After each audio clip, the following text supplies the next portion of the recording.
Hello everyone, my name is Cynthia Armadi, a vlogger and actor. You can call me whatever you want. It's okay.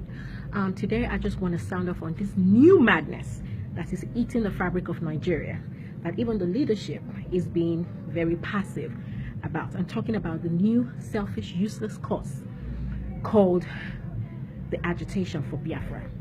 I am Cynthia Armadi from the eastern part of Nigeria. I am Nigerian, never a Biafran. We have a lot of people who identify as South. We have people who, when you ask them who they are, they tell you they're Igbos, they're Yoruba, they are Hausas. We have a lot of people who identify with ethnic identity than as Nigerians. And that is the bane of the problem that we have in the country today. Today, I'm going to tell and advise our Nigerian youth to please receive sense. It is such a shame that the current recession going on in the country affects every single one of us. I be get anybody where the cost of bag of rice they reduce from 13,000 naira because it's Hausa, Igbo, or Yoruba? No. When you go to buy one rubber of gari from the market and they tell you it's over 1,000 naira, one rubber of gari used to be 250 naira. Now it's over 1,000 naira. The price doesn't come down because you're Igbo.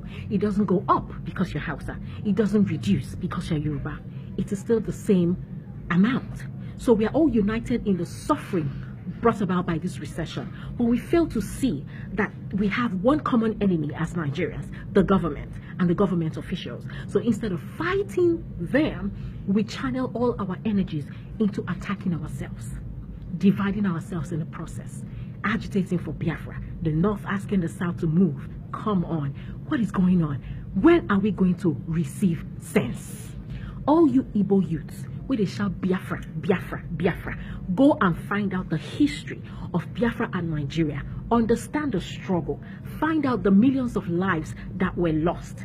Then come back and ask yourself if a war situation is what we want or what we can afford in Nigeria today. Let us keep in mind that if there is a war today, we are going to lose our fathers, our brothers, our friends, our sons. And our mothers, they will be raped. Our daughters will be raped, murdered. In the event of a war, everybody is a loser. Now from clap, then they enter dance. And so now that some people have put water on fire, then they boil the water. If they boil small, they go. When it reaches the boiling point, all you Nigerian youths that are acting like the affairs of Nigeria is none of your business. All you celebrity Instagram celebs who wanna be, that all you do is channel your energy instead of looking towards a good Nigeria or fighting for a good Nigeria. You're all on Instagram, allowing somebody's lives to validate yours, typing away your destinies. When it is time for war, all the telcos, telecommunication company will run. Before it gets to that boiling point, they will run and there will be no Instagram. Then we go face ourselves. And maybe by then it will be too late for us to realize that we should have stopped this nonsense when we had the opportunity to. We spend so much time and energy attacking each other. The Igbos calling for a new nation. The Hausas asking the Igbos to leave. The Igbos, in my opinion, are the most selfish tribe in Nigeria. I am one of them. Yes, I agree. But like palm wine, I know they support bad thing. Now, for all of you that are agitating for Biafra, selfish Nigerian youths who are joining that nincompoop called Nnamdi Kanu in trying to divide Nigeria today, is there any tribe in Nigeria that has possessed more foreign lands from the Igbo land as much as the Igbo? No. There is a saying that if you go anywhere in the country and you do not find an Igbo man, run, because what it means is it's either not viable for business or it is not a safe place to live. By this I mean the illustrious sons from the Igbo land have spread their tentacles around the country, possessed different landed properties in the north and in the west, and some of them are even, like in some cases, like what's going on in Lagos, challenging the monarchs in the land. That's to tell you how comfortable they are. But here they are asking for divided nation.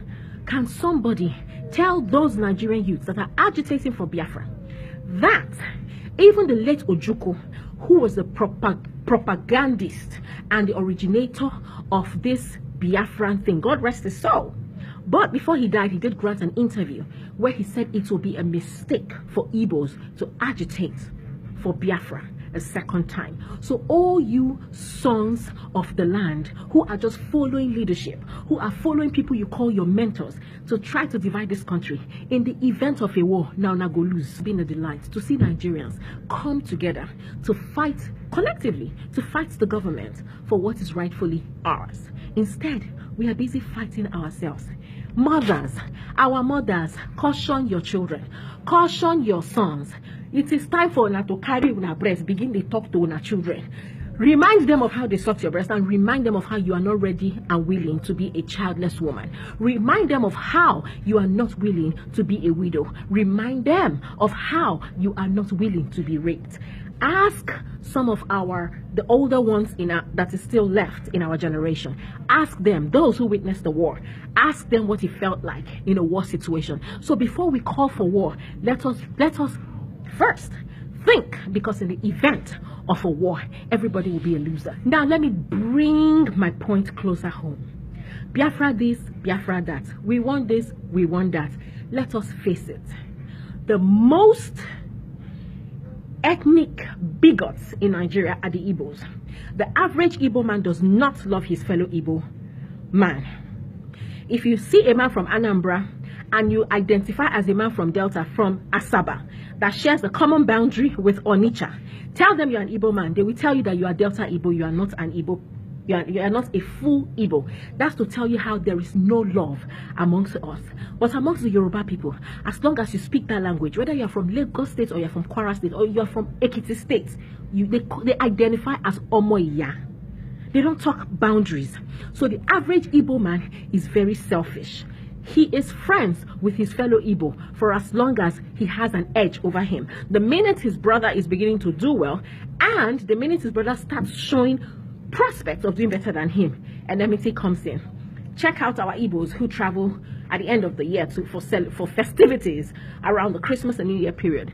Half of them are more conscious about their safety than the festivity that actually takes them home. An Igbo man cannot leave his drink in a gathering where he has his fellow Igbo brothers, and I'm talking even blood brothers, relatives. But amongst the Yoruba, even as much as we are all supposed to, see and apply caution, it is more evident the level of hate that the Igbos have amongst themselves. So for all of you that are agitating for Biafra, una no love una self. Una no love una self. Nigerian youths, all of you that are Instagram champion, expending your time and energy to jump and slide into people's comment section, to become Egbewinjas and comment Voltrons, attacking people whose life journeys you have no idea about. It is time for you people to slide out of Instagram, slide into reality, understand that things are not going well, and begin to agitate from your government and ask for accountability. Now, let me use a very important example. So people are agitating. Oh, there's no development in my state. Oh, there is less development in my state. There is more development in the north. Federal government gives allocation. True or false? They give allocation. It is time for you to begin to ask your governor what he does with all the billions that is allocated him. Governor Peter Obi inherited a messy state, and he came and turned Anambra State around. In the same vein, you have another governor, Rochas Okorocha, who is the governor of Imo State. What has he done for his state? Take a trip to Imo, Owerri, and ask me what achievements you can see.